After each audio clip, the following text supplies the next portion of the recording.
भारत के विदेश मंत्री एस जयशंकर ने गुरुवार को संयुक्त राष्ट्र सुरक्षा परिषद में कहा कि आतंकवाद का कोई धर्म नहीं होता है।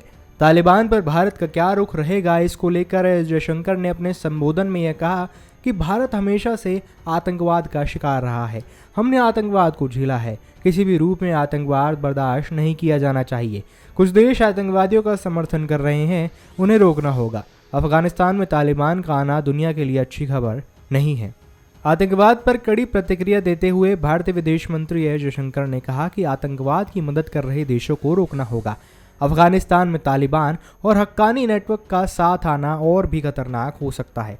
अफगानिस्तान में लश्कर और जैश भी सक्रिय है। संयुक्त राष्ट्र सुरक्षा परिषद की खुली चर्चा की अध्यक्षता करने के बाद जयशंकर ने सुरक्षा परिषद में संवाददाताओं से कहा कि भारत अफगानिस्तान में घटनाक्रमों पर करीब से नजर रखे हुए है।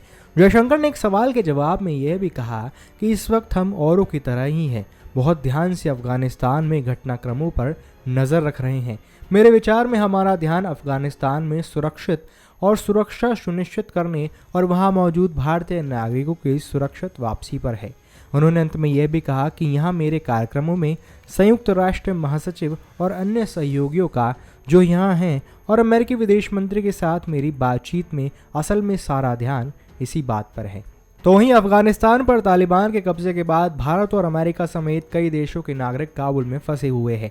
इस संकट के बीच भारत के विदेश मंत्री एस जयशंकर और अमेरिका के विदेश मंत्री एंटनी ब्लिंकन की फोन पर बातचीत हुई। इस दौरान दोनों नेताओं ने काबुल में फंसे अपने अपने नागरिकों को निकालने के लिए तालमेल पर चर्चा की। जयशंकर और ब्लिंकन के साथ हुई एक सप्ताह में ये दूसरी बातचीत है। इसी तरह के तमाम बड़ी खबरों से जुड़े रहने के लिए बने रहिए पंजाब केसरी.com के साथ।